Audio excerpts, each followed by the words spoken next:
All right, for this podcast tonight, I have a guest that I would label as probably one of the most influential people in the tuning automotive community right now.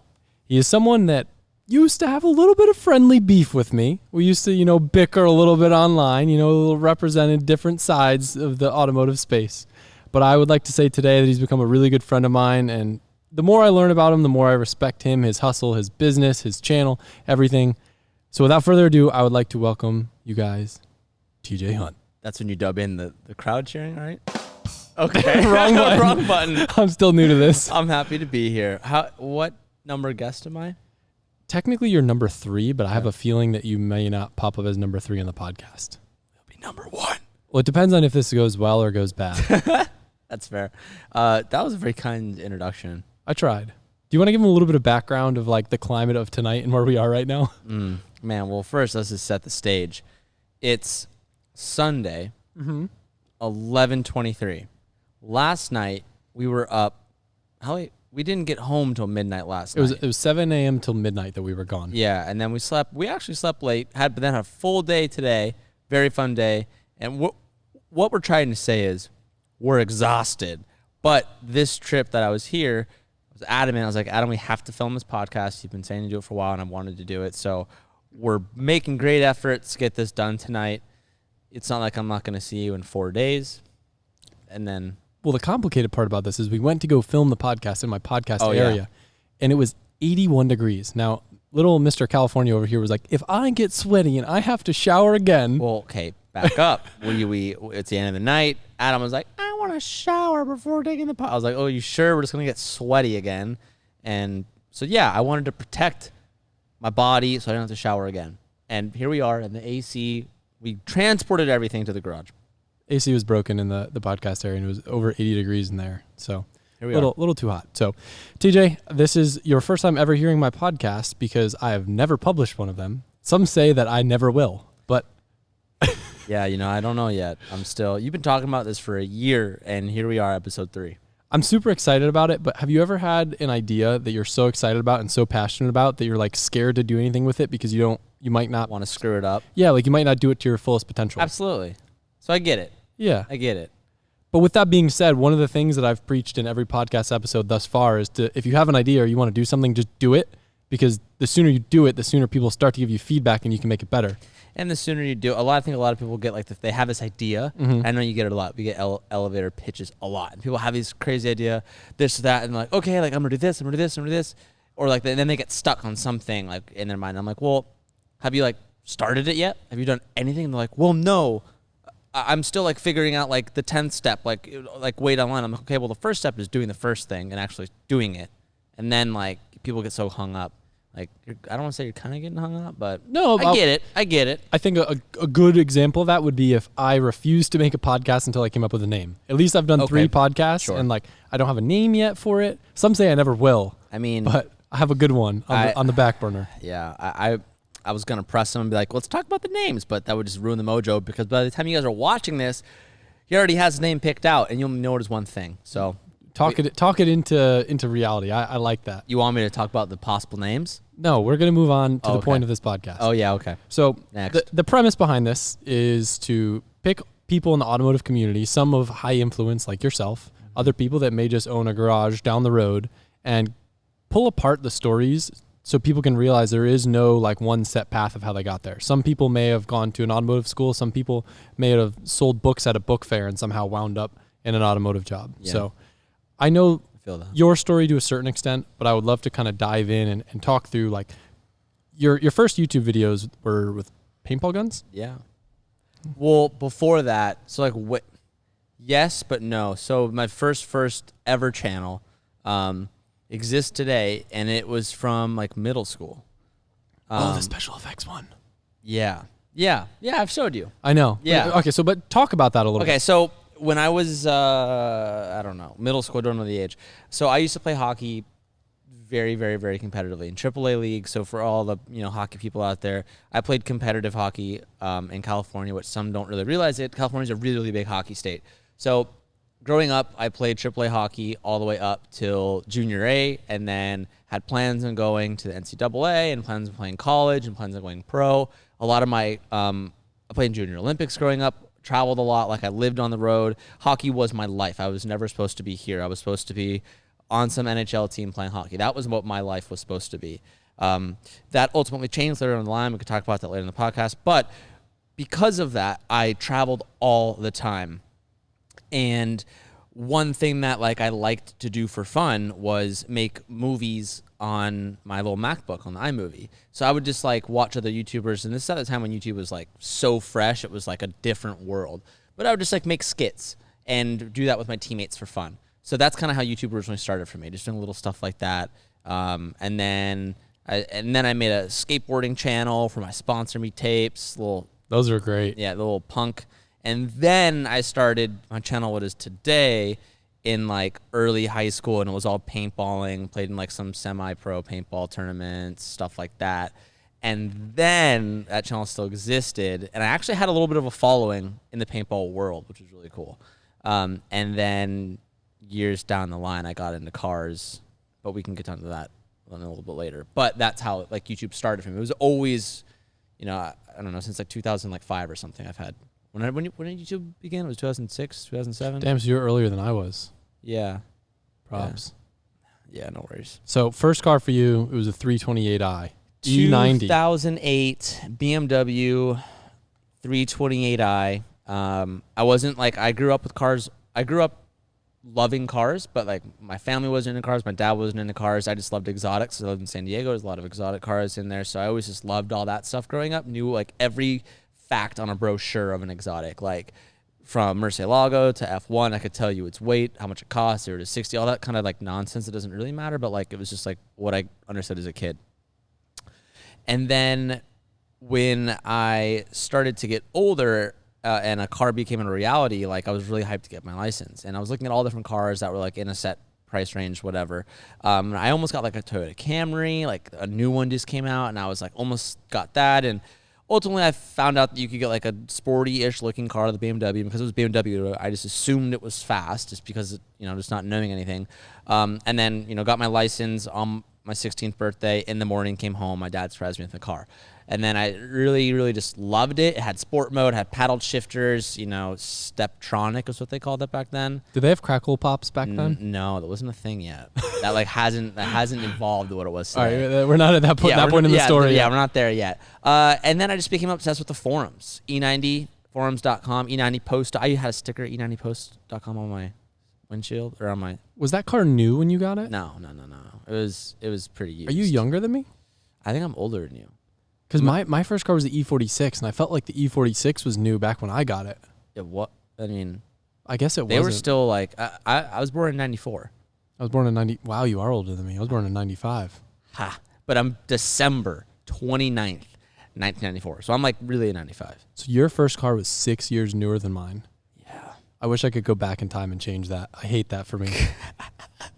So yeah, I had a pretty bitchin' car. I was a little spoiled brat. I was very fortunate. My dad was awesome, and I worked a lot of like side hustle jobs to like kind of like help, but like my parents really helped me with that car. So that was my first car. So then I just became obsessed with that. So I learned how to do like stupid shit like intakes, exhausts, real basic stuff, the nightshade, the you know, taillight tints. How did your dad feel about that? He was. I always hear mixed opinions from parents. Like either they're like totally against it, or no, they weren't totally against about it. They weren't against. They weren't about it. They weren't against it. They were like, yeah, I mean, you do what you want. Like if you're passionate about it, cool. But like, it just didn't get it. Never really understood it. Still like kind of don't to a certain degree. But like he was like, okay, like whatever. So started doing that, and then at a certain point, I started filming with that car. This is like way down the timeline. I was like just looking for some new stuff, which is, do I go into the backstory of how like I started the channel? Did you, or do you want to? Yeah, I would love to hear the backstory. That, it's your journey. I guess we were talking about the first car, but it was a BMW E90.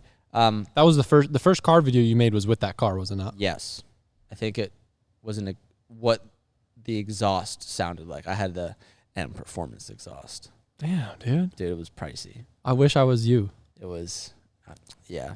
That was a good unit. It was, dude. That car was. I wish I had it today. Yeah, in that YouTube video, it was like 9 p.m. and I'm like, hey guys, I'm gonna show you what my M Performance exhaust sounds like, and I'm just like redlining it at like 9 p.m. out in my street. I'm like, what a idiot I was, but What a classic vid.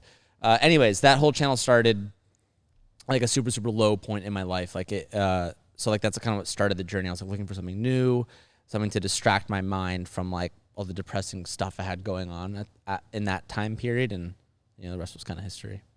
Wow, great podcast. Okay, I don't know. I'm just kidding. I just wanted to set the stage to understand how this young boy gets involved with cars and becomes at the top of the automotive world. And say it. Damn it, I got dumped and I was heartbroken. Okay, I had a girlfriend from freshman year all the way up to freshman year of college. She broke up with me. She blindsided me, and I was heartbroken. This was like I thought I was gonna marry this girl, like that the whole shebang. And then we broke up, and I like spiraled out of control. I'm already a skinny kid. I was even skinnier. I lost like 15, 20 pounds. I was just a sad sack of shit. And it became like a real issue. And my friends were like, dude, like we're a little bit concerned about you. Like you really need to and I was just a different person. I was experiencing like the lowest lows of my life. So then I started to like try to take matters in my own hands, started watching like self-help, started reading a lot, started reading self-help books, really got into The Secret. Do you know what that is? Mm-mm. The Law of Attraction, just really got into that whole scene. For those who know, you'll understand what I'm talking about. Like it was a religion for me. It was like I lived and breathed like positive thoughts, positive words, like the power of your mind was everything. So I literally started to like change my life, and then I started looking for new things to distract me from all the sadness. I did anything and everything from I went to like sculpting classes, I did kayaking classes, I like would do these activities, anything just to find something I liked for a new hobby. And then growing up, and at this time too, like my hockey career was like coming to like an end because I had too many like concussions. I was playing in junior A, and like ultimately like I had to stop playing hockey, and I was like, what am I doing with my life? I was at nursing school, and I was just a little bit confused. So then eventually I was like, wait, I like cars. I had my bought a car, and I was like, at this point I was watching a bunch of YouTube vloggers. And this was back when like vlogging, this was like way before Casey Neistat vlogging. This is like BF versus GF. Oh my God. Really? You know that? Jesse and Gina? This is like... I didn't watch them, but like that, I haven't heard that in a while. Yeah. Josh and Colleen, also known as Miranda Sings. Like I was really into couple vloggers, the daily uploading couple vloggers, because like I had wanted that relationship I lost. So I watched these couple channels because it was like, it just felt good. Like it was like a medication of like heartbrokenness. So I decided like, oh, I watch these guys all the time. It's all about their personal lives. And I like cars. Like, what if I like combine the two? And at this time, no one in the automotive space was doing this. There was car channels out there. The only ones that I knew of that existed was Evan Shanks, That Dude in Blue, Subaru WRX Fan, and like Dr. M3. Those were like the four I remember. And all of which those people just, how I describe it is like their camera was all POV. It was all like what was in front of them. At no point during those vlogs would they ever turn the camera around and like showcase themselves and like, I guess, showcase their personality. So when I started my channel, I was like, I'm going to do both. I'm going to film cars, but I'm also going to turn the camera around, and like, I'm going to make it really about me, because I didn't really have, I felt like I had more to offer of myself than like what my car was, because I didn't really know anything and whatever. So I started to really film a lot of that. And then I had the BRZ for maybe like 4 videos, and then I sold that because my best friend Calvin got a BRZ, and this is right when it came out, and it was manual and it was cool, and I learned to drive stick on that car, and like I was like, I'm in love, I'm buying that car. So sold off the BMW, and at this point it was like wrapped, had an M3 replica front bumper on it. It was all kitted, it was icy, it was super dope, got good coin for it, and then took a loan out, and I was working a side job at a vinyl shop, and took the loan out and got the BRZ, started filming on that. And this is like where I think you'll be able to like kind of relate a little bit. I was making videos on the BRZ like right when it came out, when there were no videos on the BRZ. So like I was at the forefront. You typed in BRZ on YouTube and like it was my videos. I would make a lot of how-to videos because I wanted them to live on more past than what just like the current gen was, or the current like, video was at the time.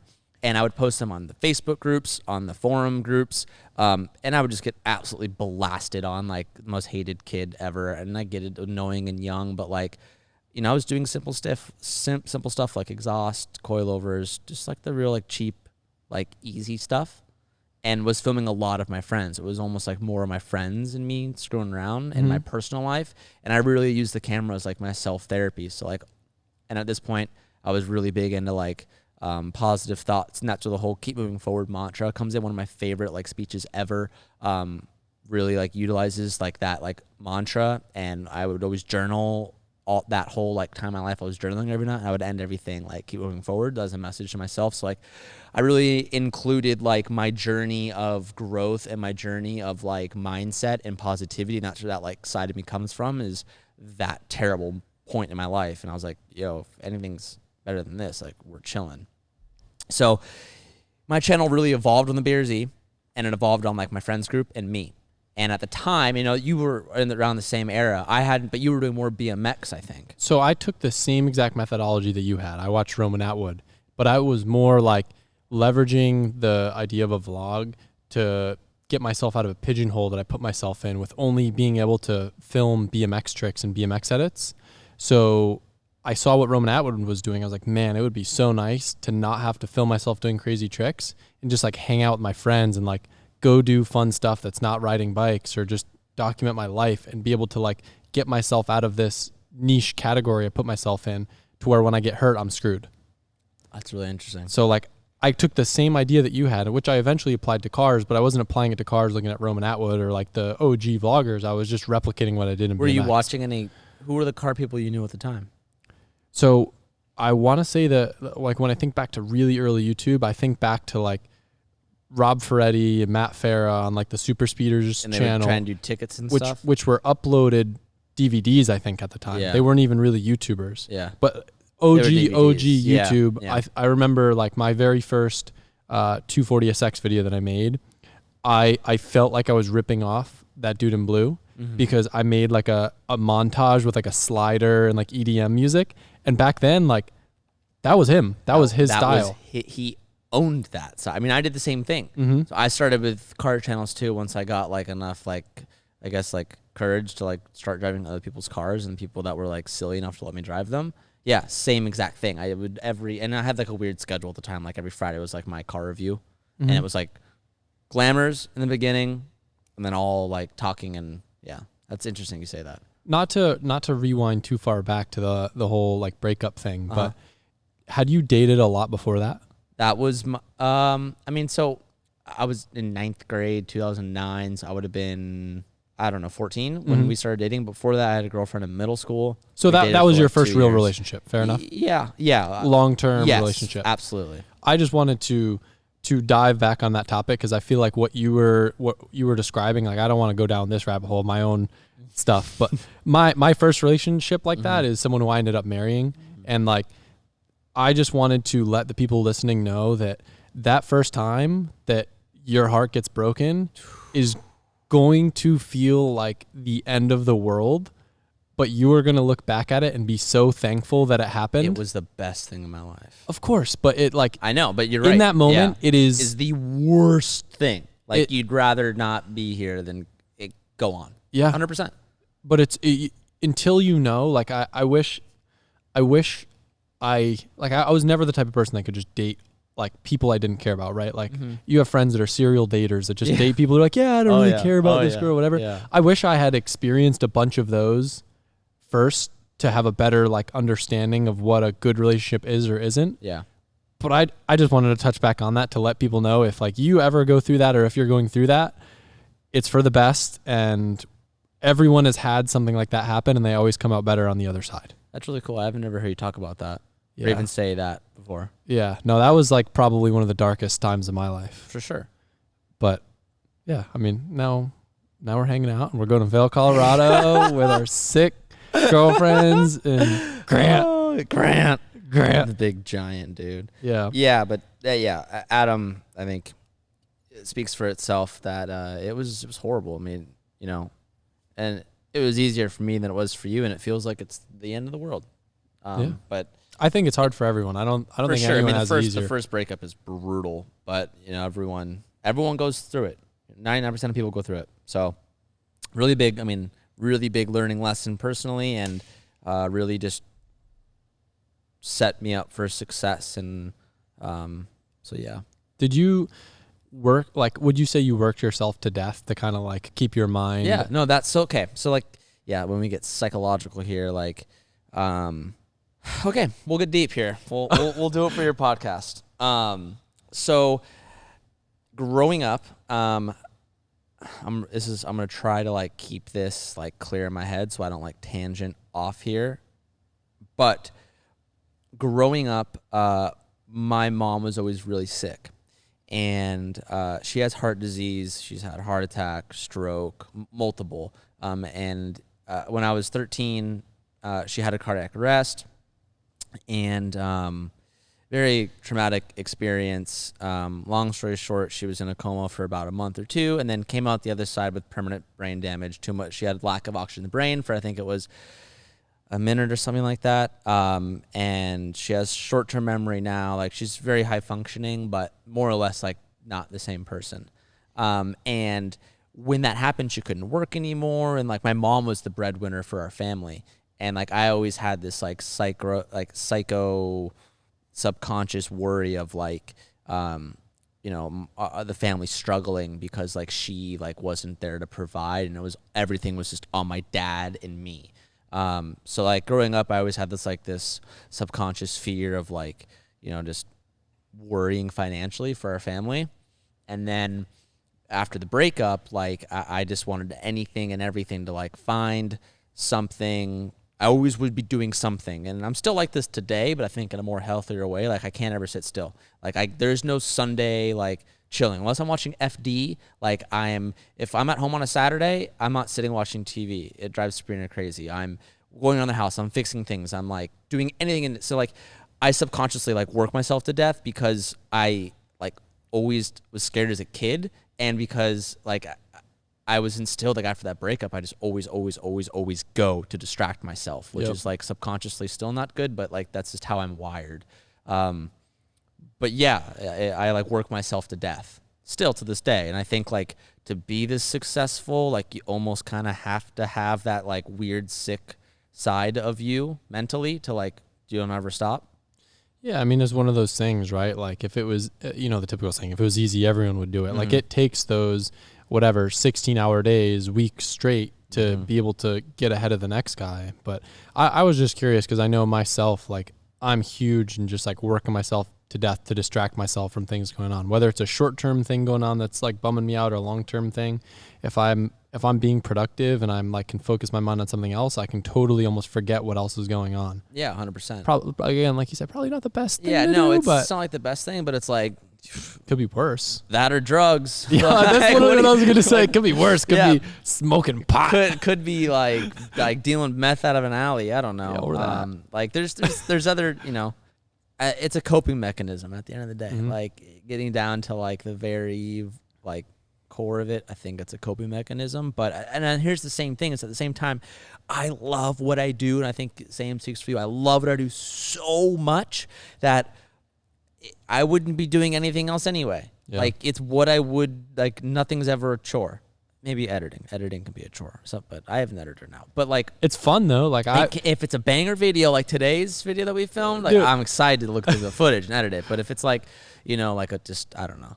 But I mean, I was cracking up just listening to us bantering in the truck when I was editing that video today, like, because it forces you to relive like good moments. Yeah. Where like I almost rather watch that than like edit a driving video, unless it's like the best driving of my life. Yeah, like I feel that. I was driving in the Z's a parking lot event. It's how you going? Trumpets. And it's not the best. It's fun. Could be worse, but it's not the best. It's not the best thing to edit. No, I get it. But yeah, I love what I do. All right, so we've got this kid uploading videos with his paddle shifter, 328i, exhaust sounds, you name it. BRZ now, actually. Sorry, a BRZ. Yeah. Now, at some point, where's the change? When is it? Well, what I want to know, at some point you started monetizing your videos. I want to know when that started. I want to know the monetization, and then I want to know how you arrived at merch. What made you think that people wanted to buy something that had to do with you? This is one of my this is one of my coolest moments in life. I think when I'm on my deathbed, like, and I'm just like, all right, like, what was like my highlights? One thing I will vividly always remember is, so at this point, like, I'm in college, I'm in nursing school, I'm in my 3rd year. I'm like 2 years away from making $100,000 a year. I'm like very, very focused in school. I have no social life. And at this point, I'm like like every hour of every day is either school or my YouTube schedule that like I cram in. And there starts to get to a point of where I'm like, damn, like, dude, check this out, guys. I'm making $2,000 right now. And then it's like, okay, like, and I've kind of figured out the YouTube algorithm where like, yo, if I upload a video like this and I title it like this and use this thumbnail, like it will do really well. And like, you kind of like low key figure out, like, you know, what videos will be a banger. Like I always did this thing. I was like, one video a week will be one banger type of video. Like where I'm just like, it's like a crazy review and I title it all gnarly. And then like it quickly was like $3,000, $4,000 a month, like $5,000 a month, $6,000 a month. And I'm like, you know, I'm like 18 right now. Like, oh my God, like what? Like this, there's no way this is going to keep on happening. And like, you know, the next month it's at like 12 and I'm like, holy shit. Like this is like over 100K a year. Like if I was to somehow keep this up, and I'm still in school at this point. And I was like, every month I'd be screenshotting my AdSense, like just saving it like moments in time. Like I have like I literally in a matter of like a 5-month span, like it just got like probably less than that. Couple months span, like it like got gnarly. Like it went up to like 20 something grand. And it got to so much where I was like, bro, I'm giving this YouTube thing like 50% effort while in school. And I'm making all these like YouTube friends and stuff. And then it became summer. And I started uploading every day. What was the original question that you asked me? I just wanted to know the path of monetization. Okay, so yeah. Okay, so we're getting there. So like it just started growing a lot. I totally went on I was going to tell a different story. But sorry. I'm staying on topic. I have a really bad way to stay on topic. So the monetization, like it just started growing rapidly and way more than like I felt like it like deserved, so I didn't think it was like real. But you didn't make a YouTube channel originally to make money? No. Because back then that wasn't even a thing. Back then like there wasn't money to be made. Like it wasn't even, I didn't know it was an option. Yeah.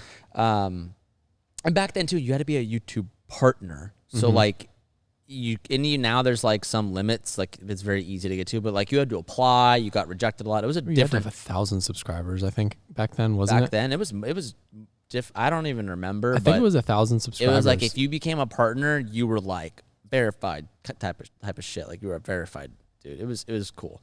So the monetization was, you know, getting paid on YouTube videos, but then I started to like, I guess this is monetization. This is when I started to reach out to companies and I started to get really like business analytical, and I started becoming obsessed with being like, okay, like I'm this certain demographic for this type of like parts or this car. Like, so I'd reach out to like, you know, just any like automotive part supplier. I'm like, yo, if you like give me this part, like I'll install it, or like give it to me for like 30% off, like that type of crap. And I started to monetize it in ways that were like just for product. And then I started to like figure that out, and then I started to grow, and then I started to do like affiliate programs, and I was getting some extra coin, and then it turned into like flat rate fees, like type of stuff. And I was like, I had a notebook where I was like, and I still have them today, where it was like this month I was making $15,000. I did like 4 integrations with an extra $2,000, and like I was bookkeeping like how much money I was actually making, and I didn't even know what taxes were at this point. And I was doing these crazy stuff, and then it eventually got to the point of when I didn't start merch until I was at 100,000 subscribers. I just felt like I wanted to have like a good base before doing it. And it really came from like people like BF vs GF. I loved their stuff. I bought their merch. I was like, okay, I think I'll do it. Met up with a third party to do it, and like, yeah, I think I did like 50 shirts or something when I had like 100,000 subscribers, 50 shirts, and they sold out like instantly. And I was like blown away. So like that's like the monetization kind of started. That's interesting. Just in case you don't know this, my story, like literally identical. In college, like basically like on my last year about to graduate and like starting to make like 6 figures, and I'm like, oh man, I'm like barely putting any time in this YouTube thing. Yeah. And like I almost dropped out. I stayed in it, yeah, but it you was stayed tough. in. Yeah.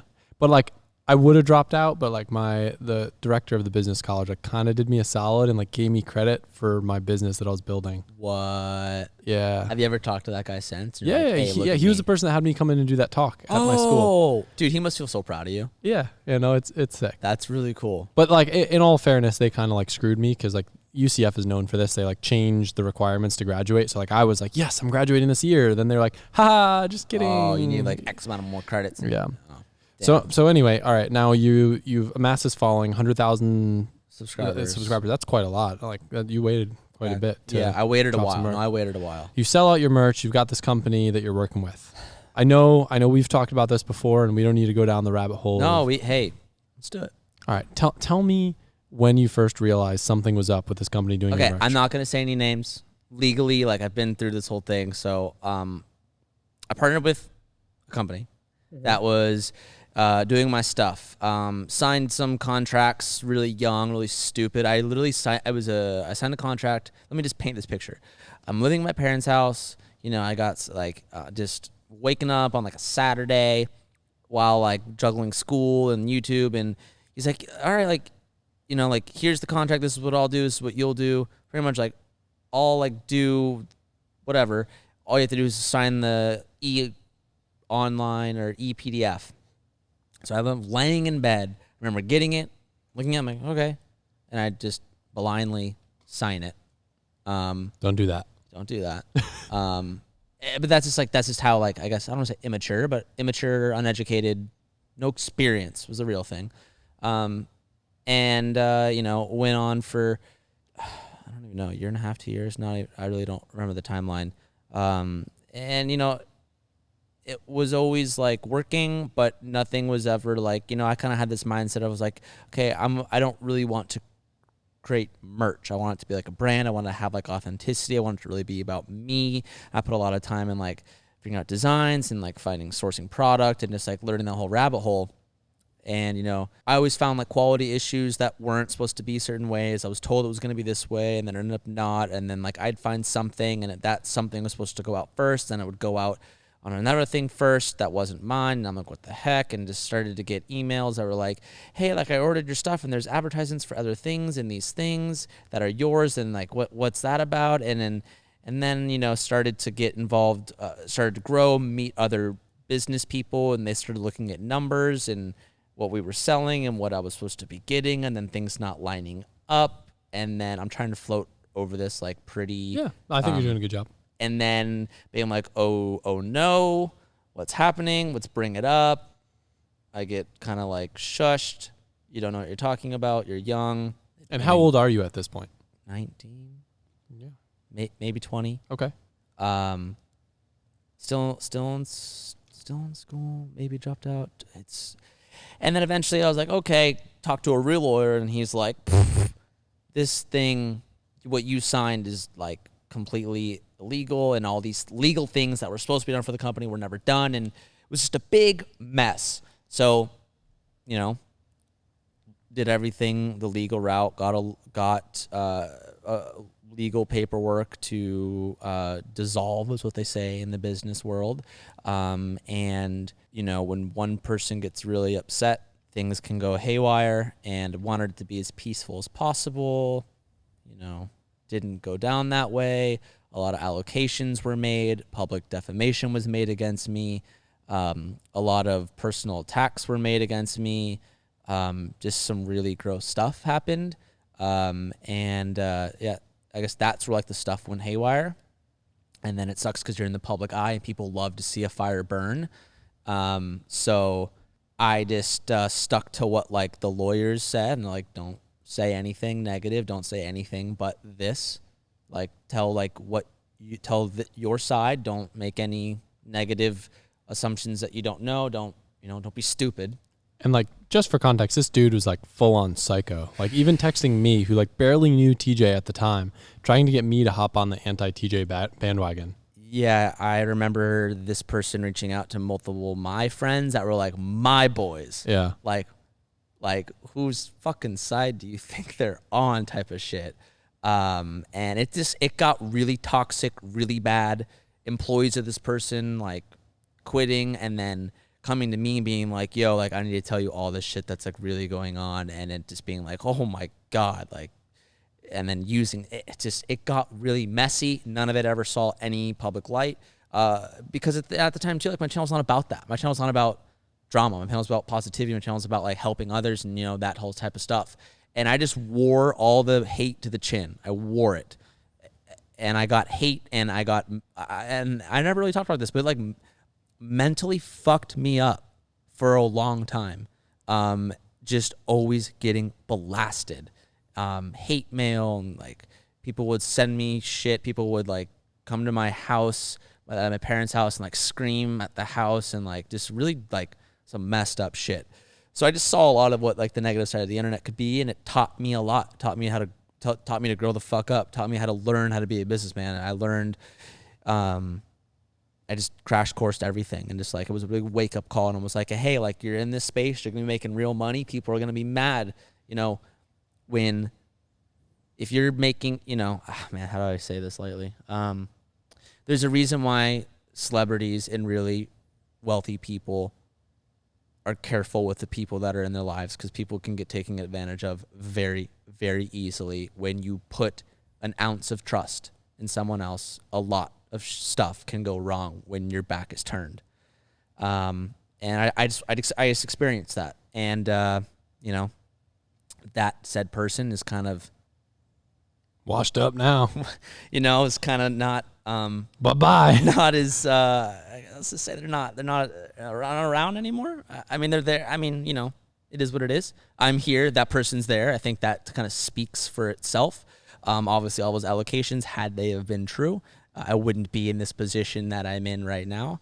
And, you know, it was the worst thing in my life, but I thank that person because they taught me a lot. Taught me a lot about business. They taught me a lot about how to trust, how to set up contracts, and that's what started Hunt & Company all over again. I was like, fuck this. I'm never letting someone else touch my shit ever again. And then we just started everything, redid everything from the ground up. And that's kind of what started Hunt & Company like all over again. Now, I think the way that you handle that whole situation, definitely in my eyes, I remember at the time I had a lot of respect for it, because I feel like... Really?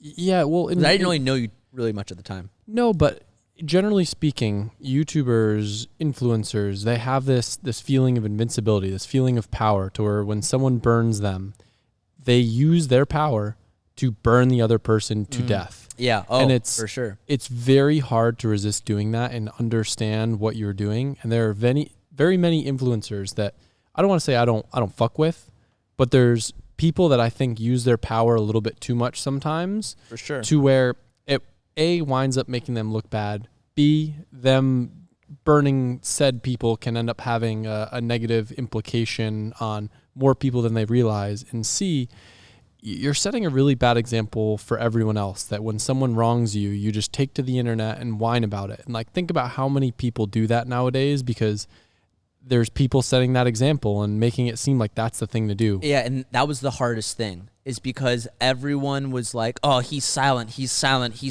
like, what a snake, like, he's in the wrong. And it was one of the hardest things, and it was a really good, like, test of, like, just keeping your mouth shut, putting on a pretty face, and, like, trying to zone all that stuff out. And I was like, I have faith that this will turn out the way that it's supposed to. And even after, I never said anything about it. I mean, this is the first time I think I've talked publicly really about it. Just because I don't believe in using my power that way. My YouTube channel was like my safe space. It was my happiness. I controlled what was put out. And I just feel like putting that energy out, isn't healthy for me, but it's like, I want people to come to my videos and, like, it's their safe space. It's their, like, you know, they recharge off of it. It's like their recharging station. And, like, I was like, one, I don't need to give this clown any more attention than he's already gotten off of me. And two, like, I'm better than that. I just don't need it.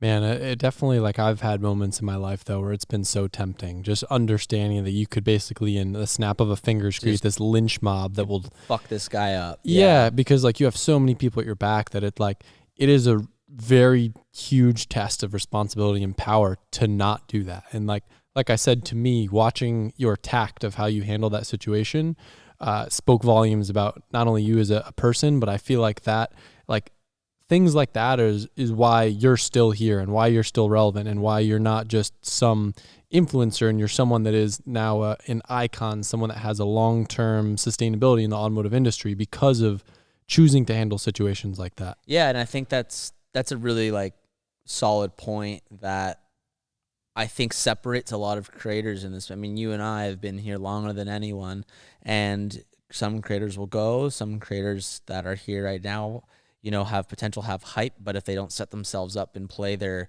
I don't want to say cards, not that it's like, I mean, this space is tactical.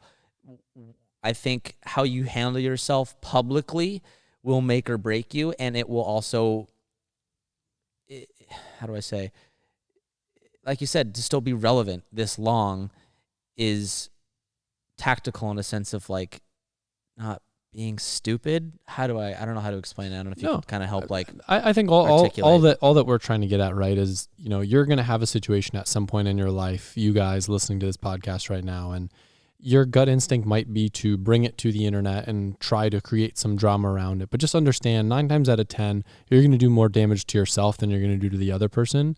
Whether you prove a point or you have some negative effect on them that you wanted to get, you're going to make yourself look worse, and you're going to potentially damage your future by doing that. How I always looked at it is I would imagine like my favorite creator that I like looked up to, that was like my idol.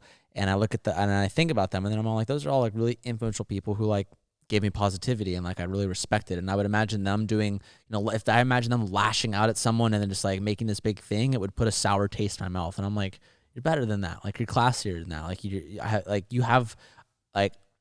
You're respectful. You know what I mean? It's like that to me was like, I would always imagine, because you're right. Like, everyone will experience that at some point in their life. And I think in the moment of like you wanting to do that, it's like, think to yourself, adding more fuel to the fire just makes you look classless, unprofessional, and the internet is not the place to, 99% of the time, the internet is not the place to try to create drama, I guess.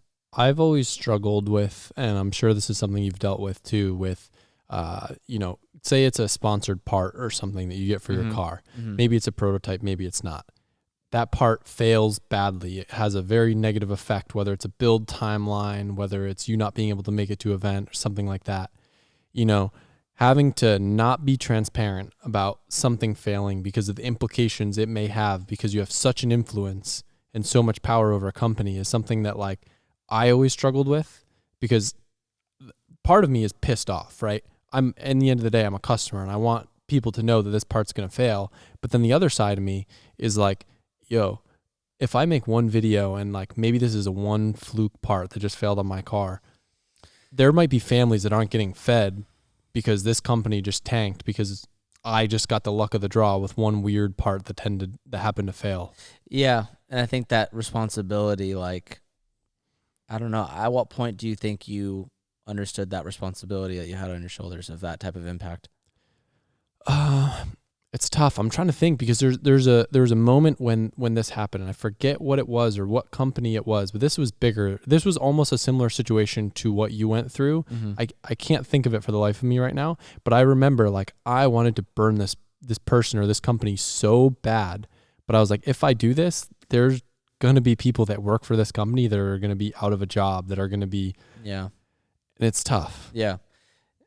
I mean, that there's been instances, I mean, I don't think to that extent on my end, but there are some times when something doesn't happen the way it's supposed to, or like a part or something is just not the product it's presented to be. And I think oftentimes I don't shut my mouth, but I don't necessarily try to shit on it because I understand the impact it can have.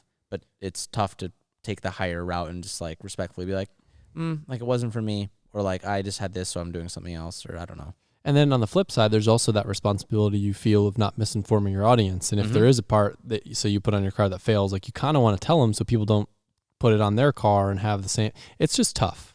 That's all I'm getting at. It's tough.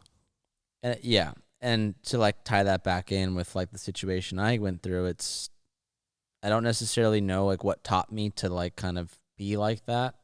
I mean, obviously I had like people that I trusted that were like people that I guess, I don't know, mentors that were like, think of like your favorite, whomever, your superhero, and imagine them in that limelight, and how does that make you view them after you think of them like that? And that would often like shake me.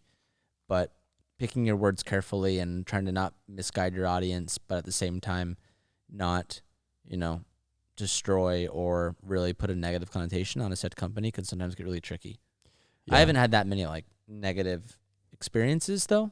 I mean, I'm sure you probably had more. You beat your cars way more than I do, but I'm just thinking back, like in the earlier BMX days, like kind of going along the lines of like you getting hate. Like I just had so much hate and so much like targeted at me because I was really the first influencer in that community, and people really didn't like that I was successful and like not a traditional pro. But for me, usually like at that time, like I don't want to say I fought back, but I was just quite frankly more educated than most. So it was very easy for me to just word my way out of people talking shit. Yeah.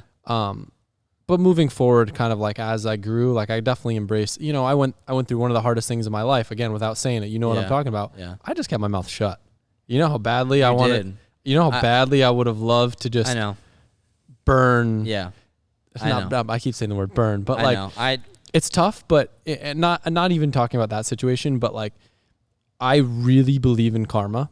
And I think if someone wrongs me or someone does something wrong, quite honestly, like there's actually a lot of times that similar situations have happened to me where I've just said nothing.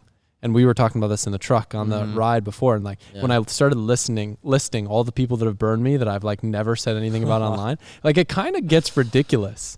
But looking at all of them, karma has pretty much had their way with every person that has burned me winds up doing the same thing. And it's like a pattern, and then they just dig themselves into a hole. So like, it's kind of cool, and like this kind of sounds like bad of me, but like it's kind of cool seeing people dig themselves into a hole and knowing that you didn't do it.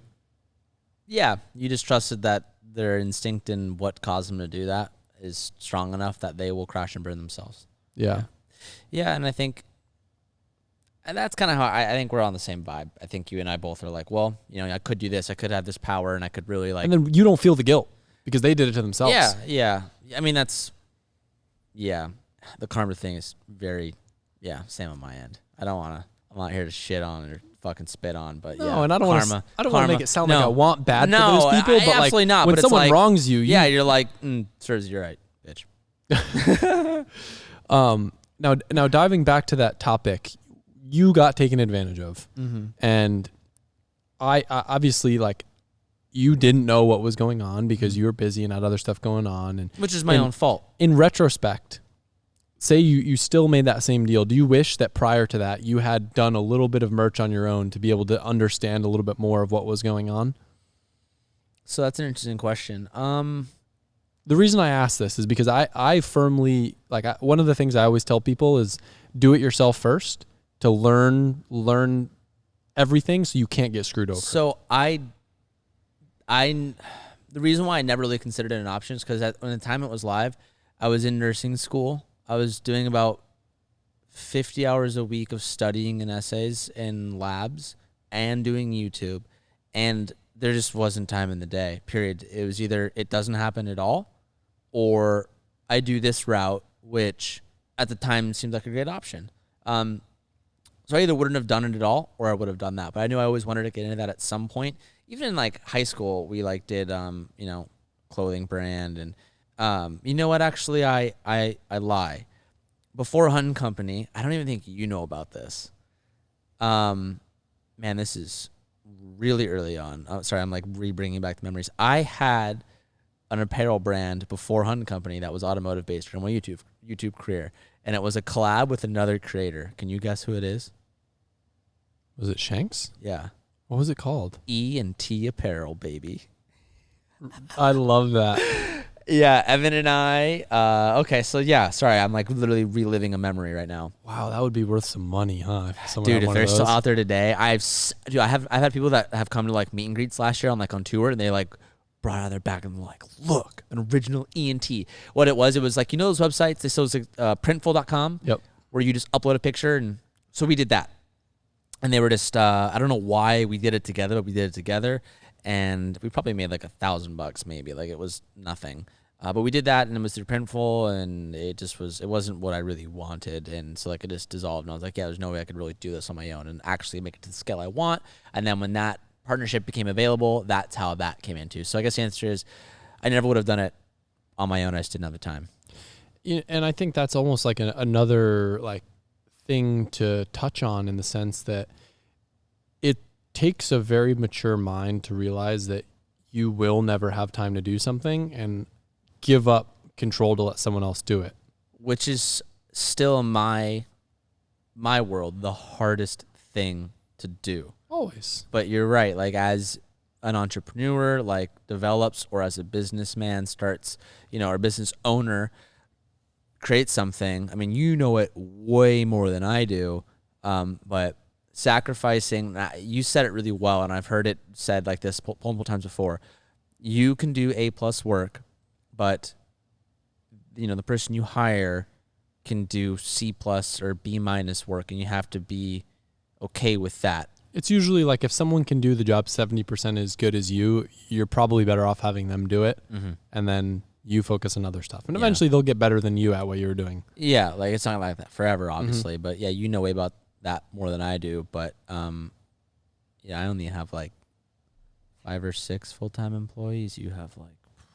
But going back to that, I think hearing the surface of that conversation, I was thinking like, man, like TJ should have just started his own merch back then. But that's me picturing the average, not the average person, but someone who's like, I don't have time to learn how to do t-shirts, or I don't know what to do, so I'll just have this company do it. But you recognize that it's something you wanted to do.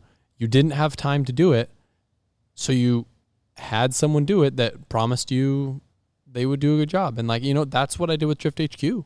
I wanted to have my own parts company. I wanted to sell parts, and I've realized that I don't have the time to put forth the effort that it requires to create a company the scale that I want, to be able to run it and manage it the way that I want.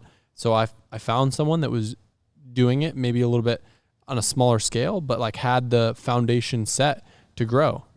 And it's tough because like, just like you could have not ever done merch because you never had time to do it, I could have just abandoned the idea of doing parts. Yeah, that it's really, I mean, for you that's such a cool fit. It's so like on brand with LZ, and you really like embody that side of the automotive industry, and I love it.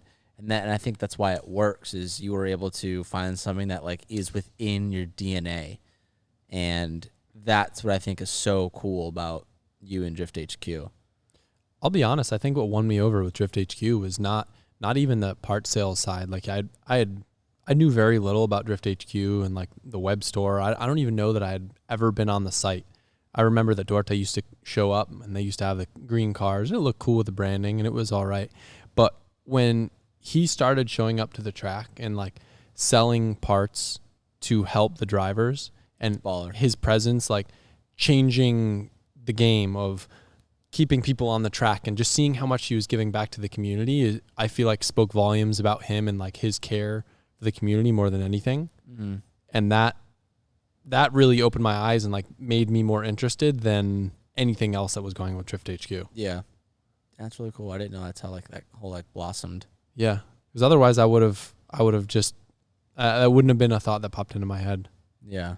But yeah, no, that's very interesting. So you're at this point, you've now diverged from your ex-partner. You say, screw it. You burn all the t-shirts in the middle of the desert or something like that. Can I say that? Yeah, you could say that. You literally, how many t-shirts do you think you burned? Thousands. No way. Yeah. Do you have a photo of that anywhere?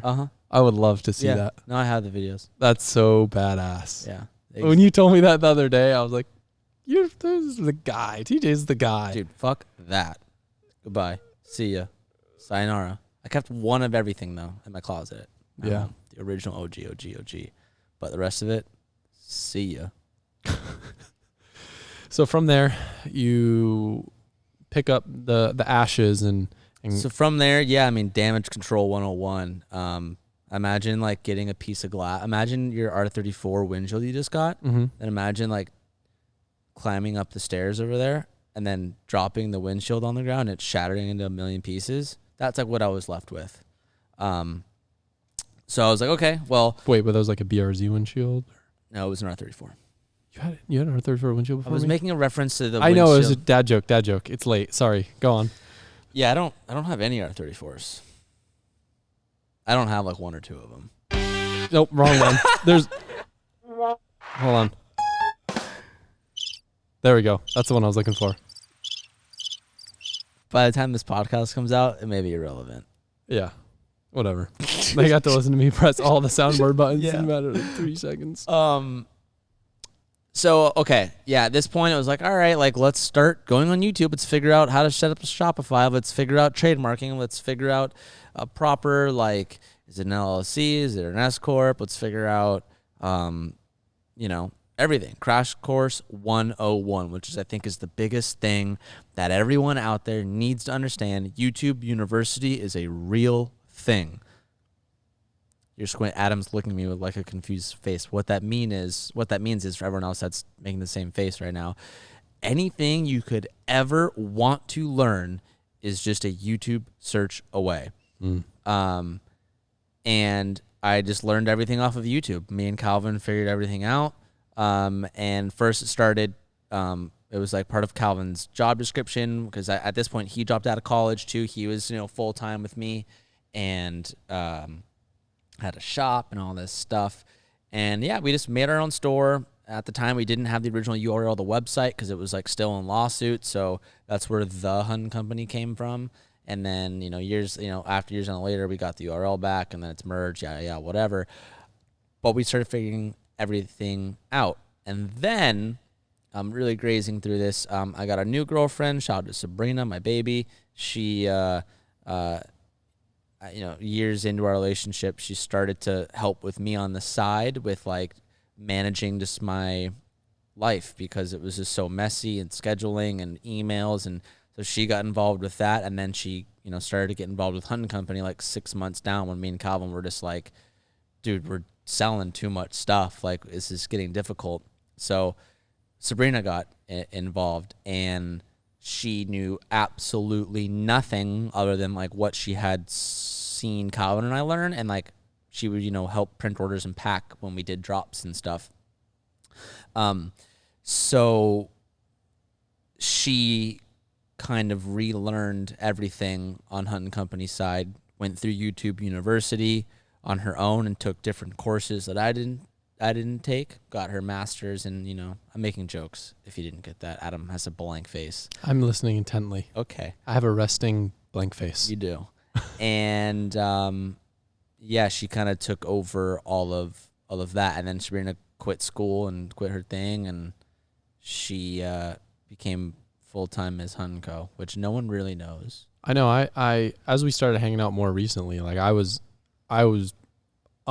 did not know the extent of her involvement, so I thought it was really cool. And having someone like that that's so close to you to be able to kind of be your eyes and ears, and also just how like she's awesome. She's a badass. She is a superhero. She is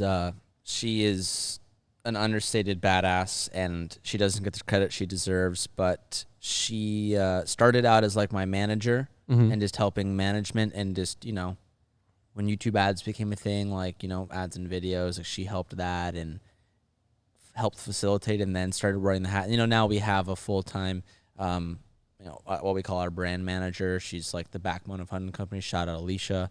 And Sabrina is still there in the office, but we have other employees now. But Sabrina like pretty much was a big part in raising Hunt & Company and helping with sourcing product, timelining, profit and losses. I didn't even know what a profit and loss paper was until Sabrina showed it to me years ago. She really learned everything on her taxes, and holy moly, like she was everything for that. So kind of what we said earlier is find someone. Sabrina, when she first started, sucked ass, and as she got, she was a 50%er, not a 70%er, but then quickly became an A+er and allowed me to focus on what I did really well, which was make YouTube videos and have fun, where someone else could focus on something that didn't require me, which is very, very important. Whatever you can do, what I think is, out of all the hats you need to wear, focus on what you can do the best. And if you can find someone to do the other hats you're not the best at, you do what's best and really focus on that, double down on that, and get help where you can. And that's what it worked out for us and Hunt & Company and the managing side. She's very organized and stuff. That's cool. So To kind of to bounce around a little bit, I know we're over an hour at this point. Are we really? Yeah, it's okay. It was okay. Don't worry. Don't worry. It's okay. a good podcast. It's okay. No, I've really enjoyed this conversation, but I wanna move on to the bigger things. Should I say the wider things? The enlarging of cars' girth.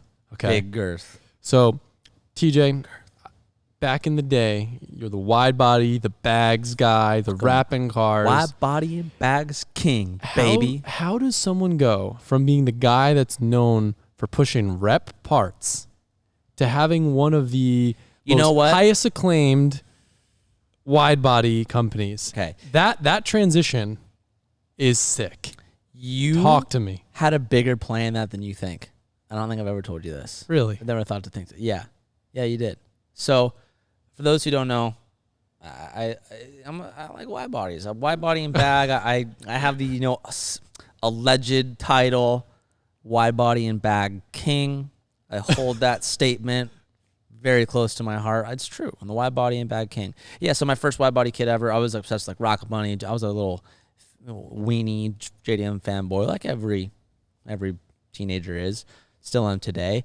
And I didn't know that I had purchased a Rocket Bunny V3 wide body. I shouldn't say purchased. It was sponsored from this company. And they gave it to me. I don't remember if it was free or I only paid like $2,000. I honestly don't remember. Did that company start with a J? Just out of curiosity. I don't remember. Okay, it's irrelevant. I was just curious, but go on. And they were like, I just didn't understand at the time, but they were like, yeah. In the video, they're like, just don't call it a Pandem kit. Just call it call it the V3 kit. And I was like, okay, sure. Got it. Went home. Fucking taped it up on the car. Was so hyped. Posted the video. Went viral overnight. Was it good viral or bad No, viral? bad viral. Oh.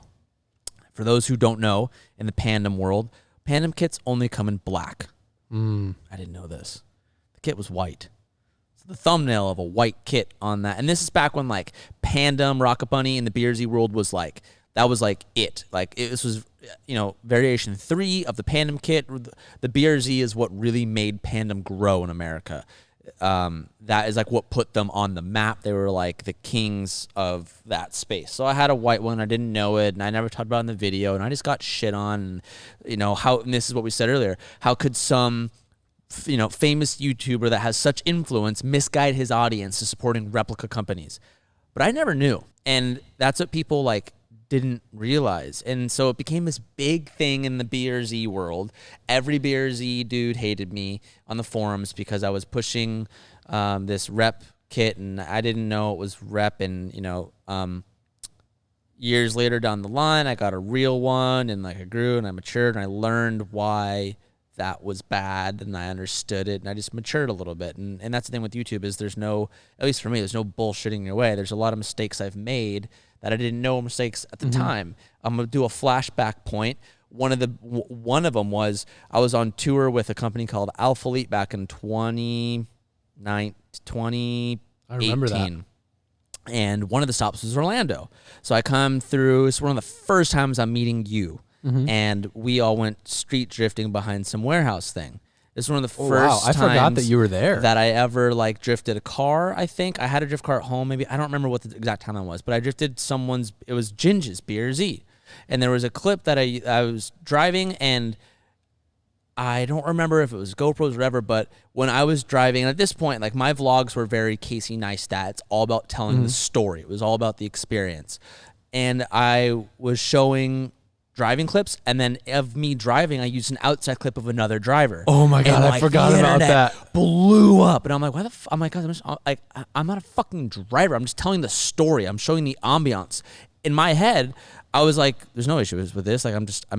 My job is to showcase the most fun experience possible in a video. Was that?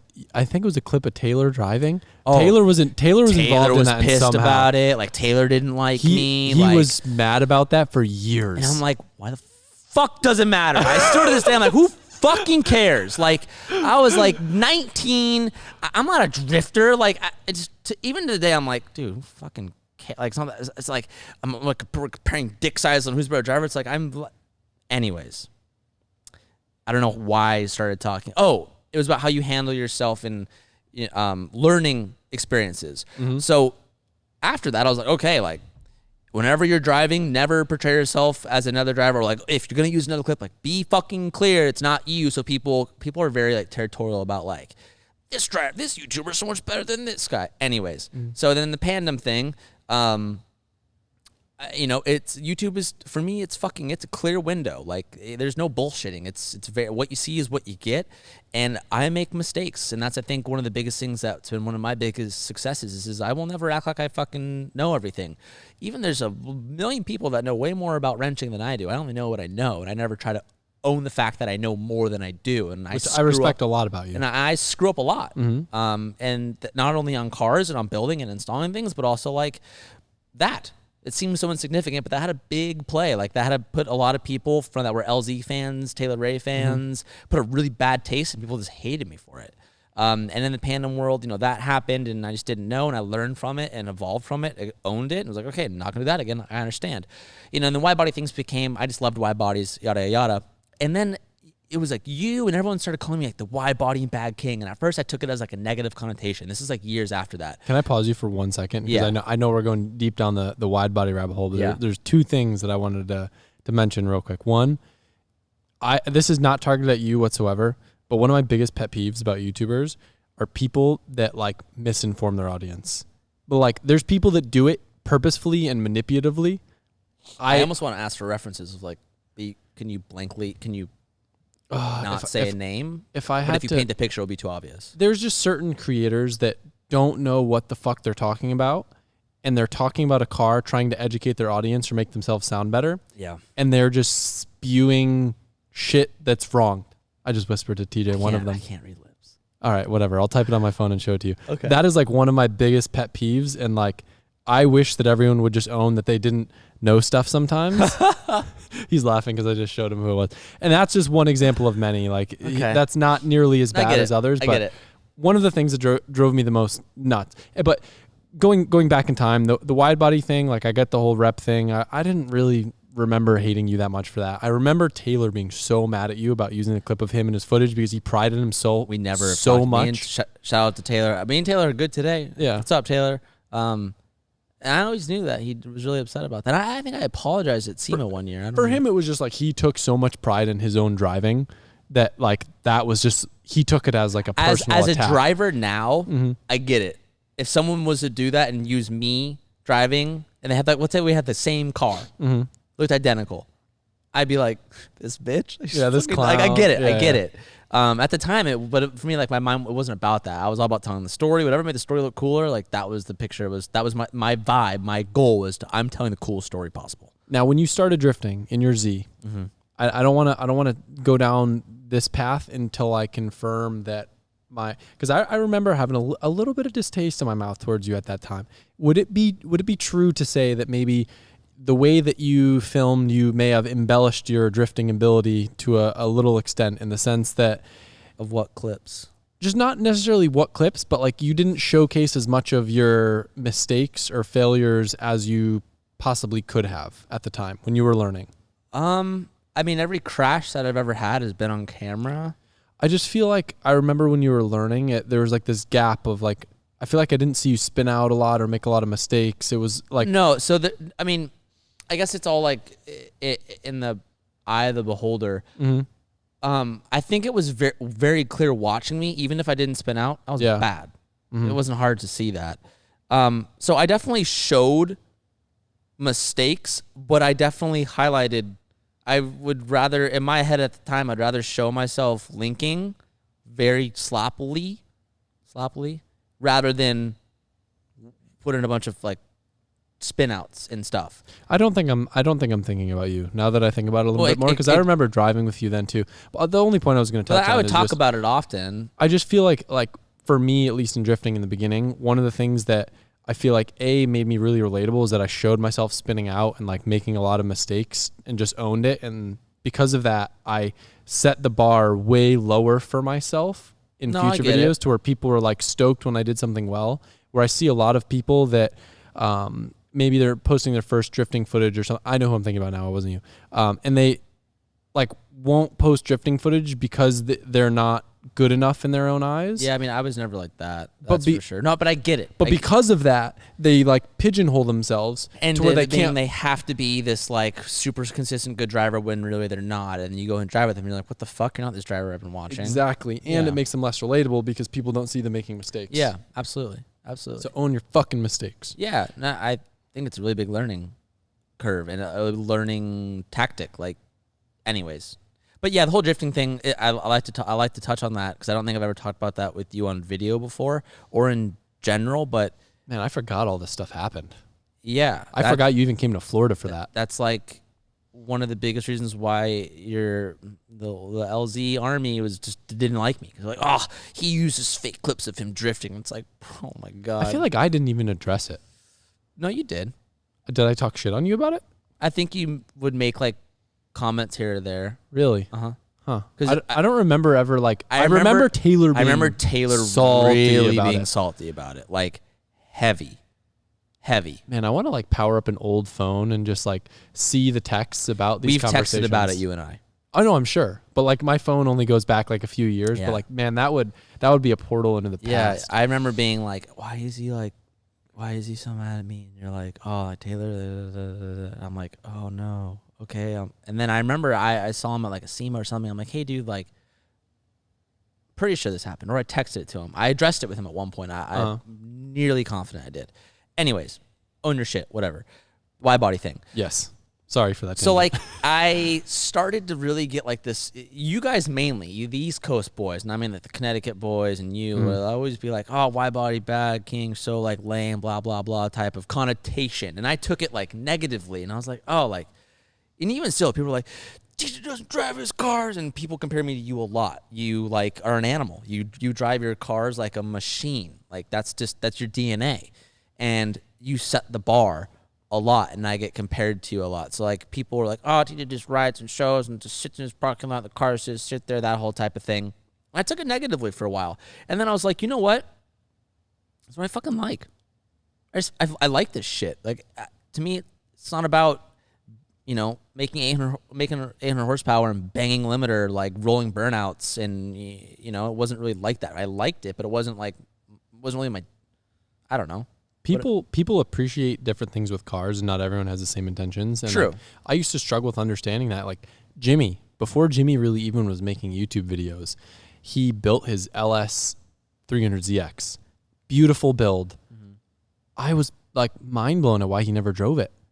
But Jimmy just like really enjoys building cars, and like now he's getting to the point where he enjoys driving them more, but he enjoyed the build more than driving them, right? Like kind of like some entrepreneurs enjoy building businesses and selling them more than like running a business. Well, I would say I'm definitely like, you know me, dude. I buy and sell cars. Like when I used to paintball, I was called a paintball whore because I would buy and sell guns like crazy. I'd buy a gun, use it for a couple months, sell it. Buy a gun, and all the comments would hate it. So it's funny how that's kind of translated. But I just like buying something, building it, making it more than what it was worth, and then selling. We want the next thing. I want to own 40 million cars, and not all of us have 20 more million acres and 22 structures to store 48 million cars and keep them for us for life. True. So some of us live in California, have to sell our shit. Yep. Anyways, widebody and back stuff. Eventually, I was like, you know what? I love this shit. Like, I'm going to own it. Mm-hmm. Like, yeah, I am the widebody and back king. Fuck with me. Trying to have that was kind of like my mindset. And then I was like, why don't I make my own? It's like, I love this shit. I'm known for it. You always made comments, you know, like, it wasn't like really anything you'd say like negatively, but I remember like, oh, even Adam like says it. Adam like kind of trolls me for it. And I was like, dude, that's just kind of my ish. It's kind of my thing. I fucking like it. And I just feel like I have a good eye for certain things. And I was grateful enough to like through this journey of like what we do. I've met amazing people, and I've met, you know, I kind of felt like I met the A team. I was like, I have someone in mind who's really good at doing this.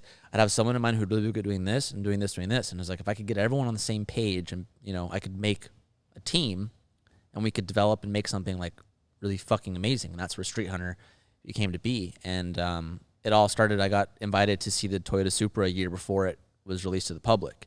Just Hollywood things. I got invited to some secret, I think Larry Chen was there too. Mm-hmm.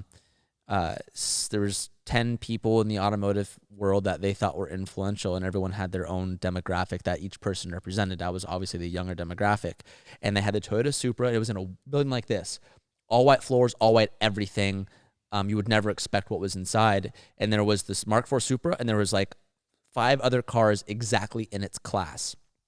Supra was under a sheet. They sat us down, took our phones, took everything off us, took our NDAs, and like, okay, we're going to show you a Supra prototype. It wasn't a prototype, it was the actual production car, compared to everything else, and like, tell us what you think. And they pulled the sheet, and there it was. I saw this Supra that Toyota's been like dancing around if it would ever come back for a while now, and there was big hype on it, whatever.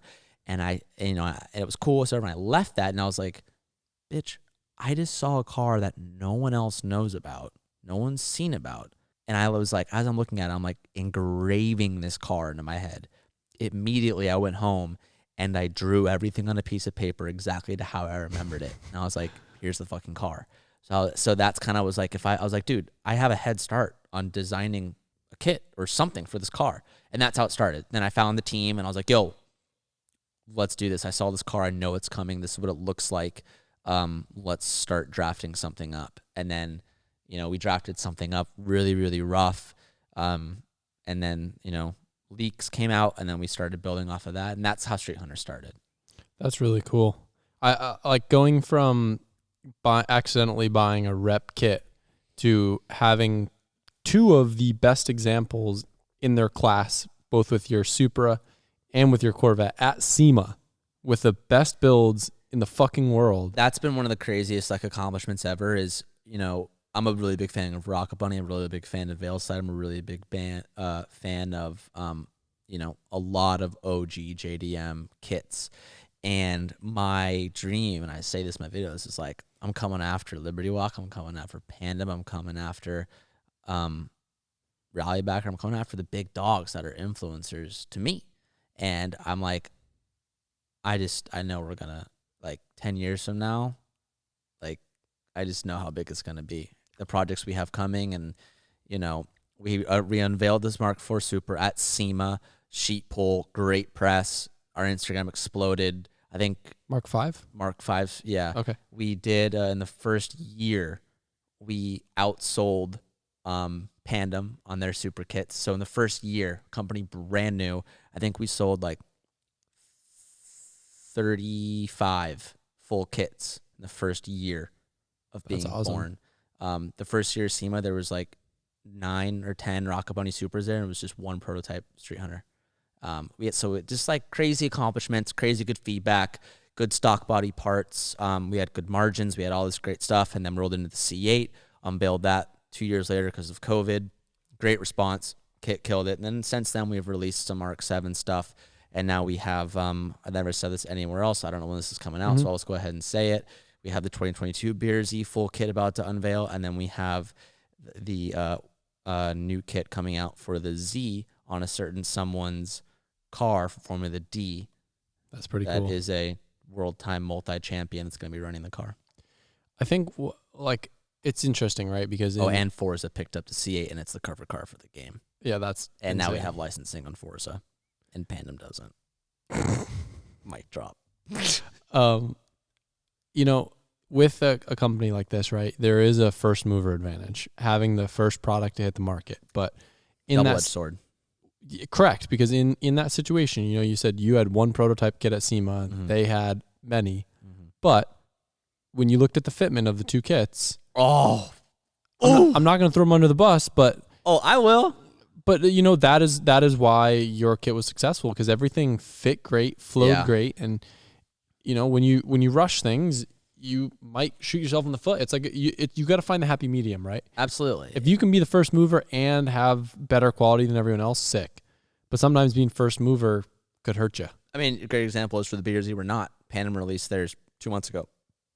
Beer Z kit's not going to come out for about 6 months longer, just because we have other things on our plate. We're still a small company relative, and it's exactly right. You can't just push a product out and rush it. There has to be a certain quality. There has to be, Street Hunter is all about, and what's cool is Street Hunter, we include certificates of authenticity. Everything is serial numbered. Everything is, all about representing authenticity. And just slowing down and perfecting. I just wanted to fix a lot of holes. Kind of like you said with Drift HQ Mm-hmm. earlier. Like I just wanted to fix holes that like were annoying. If you buy a kit, why do I want to wait 6 fucking months for that shit to come over from Japan? I'm not going to spend 10 G's to wait 6 months. Street Hunter has everything in stock always. We pre-make everything. And it's made here, right? It's made all in the USA. So you also don't have to pay for shipping across seas. It costs more to manufacture here, so like, give and take. But when you finally can spend that amount that's ridiculous on something, you will have it in 3 days. And that's like something that's like a big flex. I don't know, Japan has their reasons for why they don't do it, but I don't know. We just wanted to fix a bunch of holes in the industry. I mean, I'll agree, right? Like there's so many things that I would buy if I could have that instant gratification, like body kits and body panels and stuff for like some of the JDM cars that I have. Yeah. But I'm way too impatient for that. Like even wheels, right? Like for my GT3. It's a great example. Yeah. If there was a company that had cool wheels that I could get tomorrow, I would buy them. Mm-hmm. But the wait is like, I'm not but gonna wait. why would I want to spend 10 G's and wait 6 months? Mm-hmm. I'm hanging out with TJ Hunt a lot now, and I might sell my car in Hell in 6 months. I'm always in Adam's ear. Sell it. Yeah. Yeah. I also want to quickly point to, like, I have nothing but utmost respect for Mira, Kato. Of course. Those are my dogs. Like, every time I see them, like, I get photos with them. Like, they're my idols. I say that out of, like, competitive and love. Like, I'm striving to be better than them. Those are the guys that push me to become a better version of myself. So nothing but utmost respect to all those OGs, all those companies. I think benchmarking is a very, very useful thing to do. Like I used to always benchmark myself against other people in the BMX community, and I think at one point I was benchmarking myself against you. Yeah. Like finding someone that you think is doing a better job than yourself and kind of using them as a target to make yourself better, I think absolutely is a really good thing to do. But it's also a double-edged sword, or it can be at the same time, because I think, same goes for me. There's certain things that you do that are benchmarks. I'm like, fuck, okay, like, there's a certain degree that, like, things have to be done, but at the same time, too, you can't get stuck comparing yourself to others. For and sure. That's so important.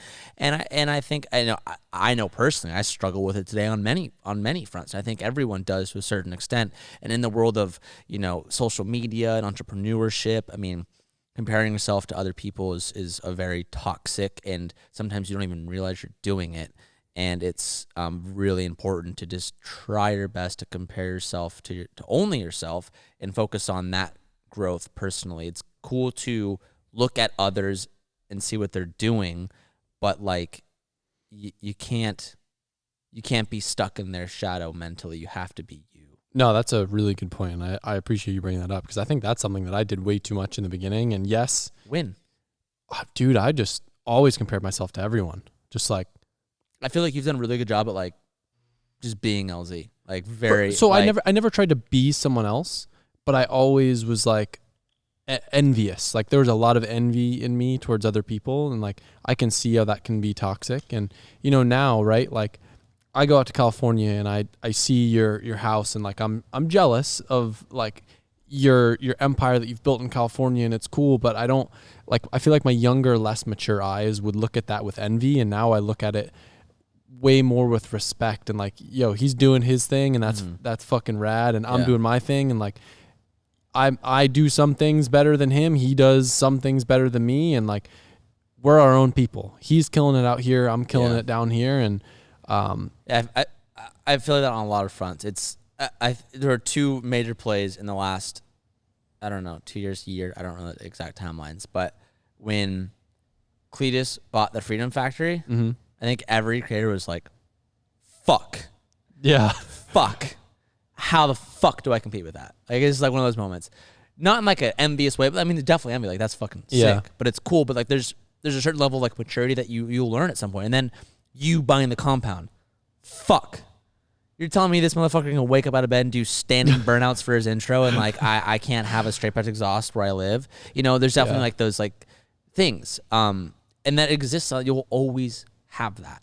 And it's cool that you mentioned that, because there's certain points where I'm like, yo, this certain point in my timeline, I would have been like envious as shit and like resentment. You know what I mean? I think that happens on all fronts. But I think as you learn to grow, it's like, one, you just kind of grow out of that. It's like, damn, there's definitely like, even every time I come here, I'm like, dude, this is like fuck you, Adam. Like that, like, you know what I mean? It's like, this is absolutely fucking crazy. Fuck you for making my life harder.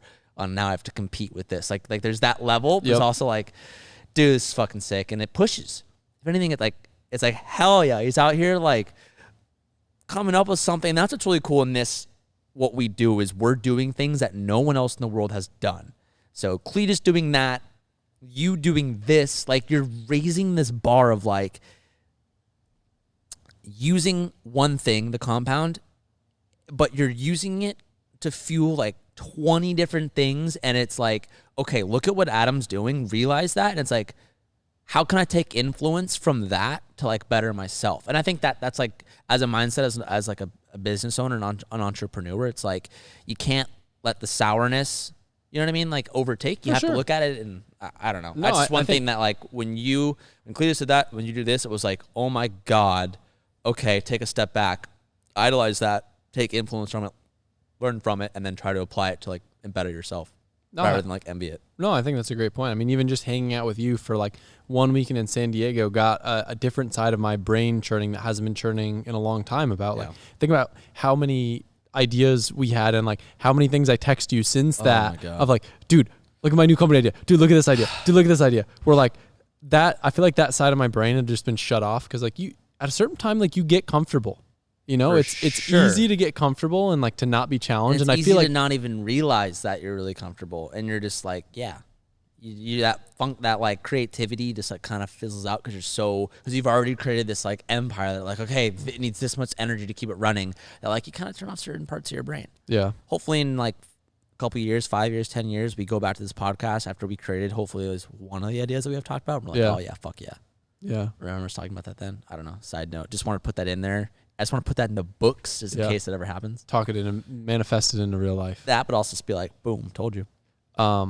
But I think like on the benchmark thing, you know, it's a great point not to compare yourself to others too much, but I do think benchmarking and like having a goal is really important to keep pushing forward. Notice I didn't say keep moving forward. I noticed that. Keep pushing forward. I don't want to get copyright infringement on my podcast. I'd have to take monetization from you because you said that. Yep. I want to touch on that really quick. I was really big into self-help, self-improvement, law of attraction. I need to do this today. I just haven't. I'm just lazy. I had a vision board in my bedroom, like from the start all the way to like, you know, kind of like once it really got going. Just had things I envisioned, success, envisioned goals. I had all my goals printed out, and like, I swear, like having that shit, having those goals in front of your face every day, like manifesting them, shit reprograms your brain. And, you know, you will somehow find a way to make it happen if you're dedicated and are passionate enough. So, like, that's, like, the biggest thing that, like, I wish everyone could really understand is, like, you have to be obsessed about it for it to happen, no matter how crazy it is if you're obsessed and passionate. But, like, you got to manifest that shit. You got to, like, stare at that dream board, vision board, like, talk that into existence, reprogram your brain to, like, go. I don't even know how to explain it. For me, like, you know, once I achieve a goal, I kind of get complacent or comfortable, and I'll go through like a period of laziness because I don't have something on the horizon that I'm like targeting or honing in on. So like, it's really important for me to have that next thing in my brain. Otherwise I'm just like, oh, I'm cruising, you know? Yeah. I find that happening to myself more often than I'd like. Really? Mm-hmm. From the outside, it doesn't look like that. Yeah. It looks like you're always like, have like juggling 40 things and you're throwing in new ideas all the time. Yeah. I mean, I can see that, but I definitely feel, you know, I feel like one of the biggest enemies and the hardest things we deal with as a YouTuber is like not only the fear of like the fall, I guess, but even just being stagnant, right? Like not seeing any growth. I know this is a whole rabbit hole. We're an hour and a half in, so we don't need to go down this rabbit hole, but like, can you relate? Can I relate? Fuck. Yeah, oh my God. That's a whole nother podcast on its own. It is. I mean, my channel the last year has been pretty stagnant, and then the Veil side things came up, and then it's been like so many new subscribers and stuff. That's a whole nother podcast. But yes, feeling stagnant and seeing watching analytics too closely is almost a bad thing. So I'm gonna try to wrap this up. This isn't a rabbit hole, is it? No, you're closing. No, yeah, I'm gonna try to close up our conversation. So good luck. we're talking about the compound. You're around here. You're kind of observing from an outsider's perspective on my business model, the people that are around, and looking at what's going on here. You do a lot of things, like I said before, better than I do. I do some things better than you do. What is one thing that you have observed here that you're like, damn, Adam should be doing this better or should be doing this differently? I won't take any offense. Ooh, I know the answer. What? I know it so well. What is it? It's, I don't think, and actually you're proving me wrong a little bit, and you're gonna know what it is once I say this. Okay. Which I'll give you kudos. I don't think you take enough time for Adam. I can see that. I think you are so motivated. Your brain is like, go, go, go, go, go, go, go, go, go. That I think it's so important to turn off and like turn off. Like watching South Park. Like watching South Park. Going on vacation. Like not going to Vail. Yes, going to Vail. That's one thing that like I've really been focusing on the last year. At the end of December, after Vlogmas, I took 3.5 weeks off, where it was like off. That's crazy. Like AdSense went down to like $9,000 off. Wow. Yeah. And I was like, that is nuts. What the fuck? Yeah. Like, hasn't been like that since like 2016. People listening to this, by the way, are like, I know. went down to $9,000 I know. a day. Yeah, I know. Anyways. It's not a day. He's talking about a month. It's like, it's a right? month. You're talking about a month? Please tell me you're talking about a month. A month. Okay. And it was the best, like, recharge, like, it's everything. And I think, like, you know, you might be like, oh, well, drifting's my off. Like, it's not. Okay. But just, I don't know, like, there's some, like, I don't know. Me going to San Diego and hanging out with you and Sabrina with Colette, that was, I needed that. Like, I need trips like that, and that was amazing. Yeah, and that's one thing. It's like, I used to be so, like, if I'm not making more money than the last month, I'm failing. Yep. And you know, at what point, like, I don't want to start saying numbers, but like, at what point it's like, it gets kind of nutty, and it's like, you can't really, like, it gets harder and harder to top. And at some point, at a certain point, just sustaining is something to be proud of. Yes. But there's also some points where I'm like, you know, it took a while to be okay, where it's like, you know, this month I only made $1 million. No, I'm just joking. I'm going to kill you. You know, there's a certain point where it's like, if I'm going to make 10%, 20% less this month, like, that's but be happier. Yeah, that's okay. Like, if my mental sanity and my health mentally is thriving more, like, you know, and we get stuck, we're like more than comfortable in our lifestyle with like money and stuff. Like, I'm not even getting down that, but just like, it's not even really about the money. It's just about like a business analytical thing. Like, being okay with sacrificing profit, not like every day, but like, you know, just days where it's like, okay, you know, I'm going to upload less this week. I'm going to, you know, it doesn't matter. You know, I don't know. Just, that's important. So that's what I would say is more Adam time is good time. Well, I appreciate that. Now, on the flip side, you told me one thing observing here that I could do better. Mm-hmm. Being here, what is one thing that you think you could do better? Oh, man, that's such an easy one. Delegating employees. You talk about it a lot, and I absorb it a lot. I have a really hard time with letting go. A lot of my struggle is letting go and finding people to help me. I try to hold everything so close, as I'm like, no one could do it better. No one could do it better than me. That it's like, I could be, realistically, I'd be making more money had I invested in a full-time employee to do this job for me. And maybe a couple weeks to a month of like them not being more proficient than me, but then long-term they'd be doing better. And coming here, I see you and I see like, dude, like, you got your Johan, you got your Marco, you got your Booth, you know what I mean? You got your James, you got the Drift HQ guys, you got like, I'm just like, damn. The whole reason why I'm getting a mechanic is because I see how much it works for you. Mm-hmm. I'm like, fuck, okay. All right, I'll try.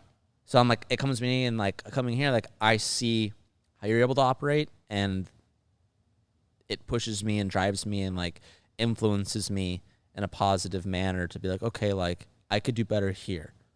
So I love that about you. You're really good at that. Oh, I appreciate it. And that's something that I still feel like there's so much to learn, and the skill of managing people and leading and delegating is so I don't want to say underestimated. I don't know the word I'm looking for, but like it is so difficult. I think it's one of the most difficult things in the world. So hard. And I think people don't realize that. And this year I've just really like, I want to be better at it. And I'm really trying to learn more and observe more, because it's one of those things where you're never just going to be good at it.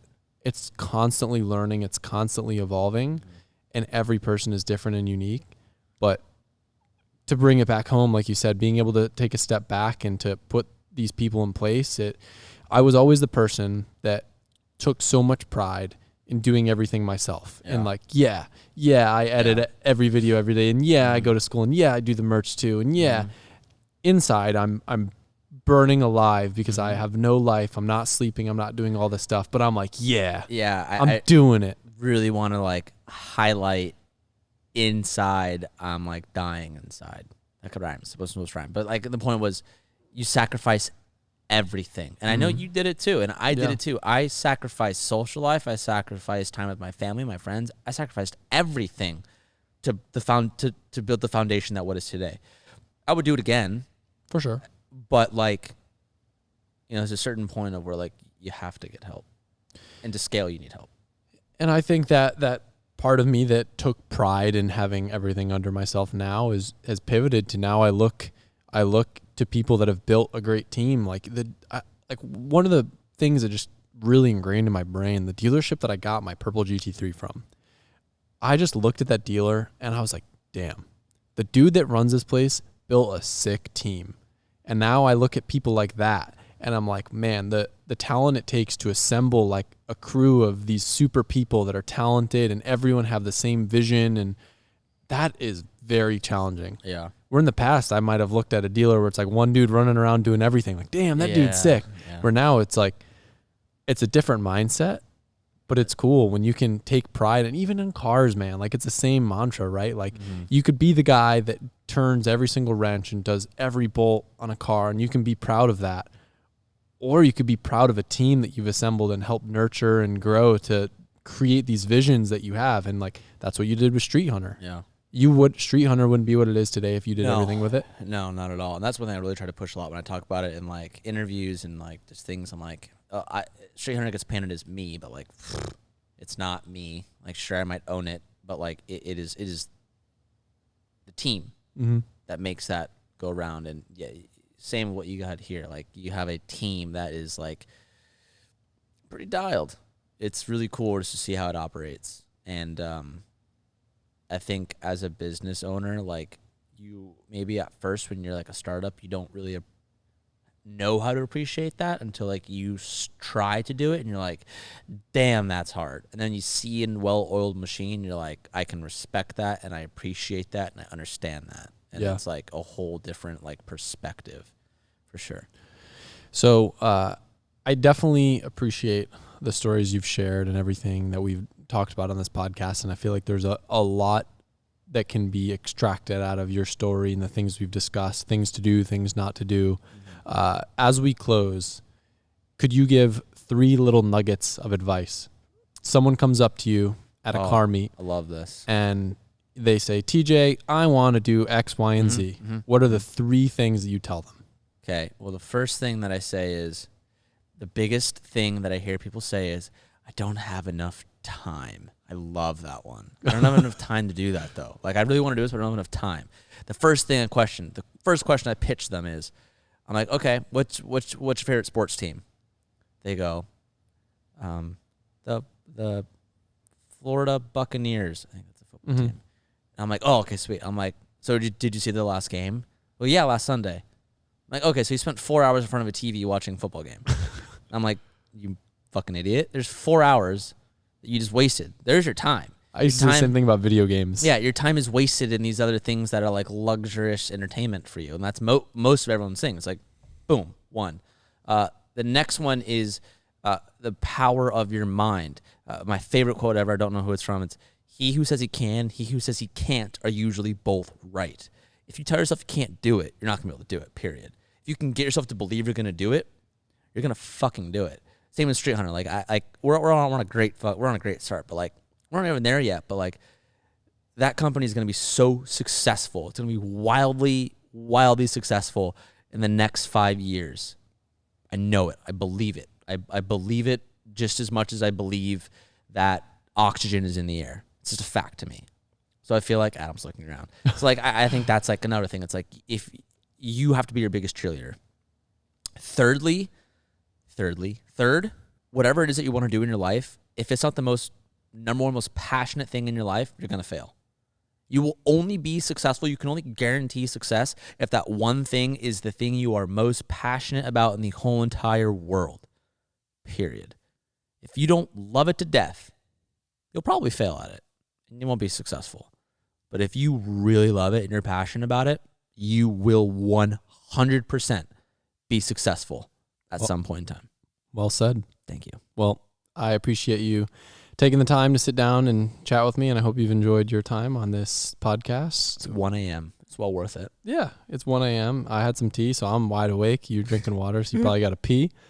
But yeah, thank you guys for listening. I hope that there was some value out of listening to this, and if you enjoyed, make sure to subscribe for more. Don't know what platform this is on. I don't know how you're listening to it, but I hope you enjoyed it, and I'll see you guys on the next one. Goodbye.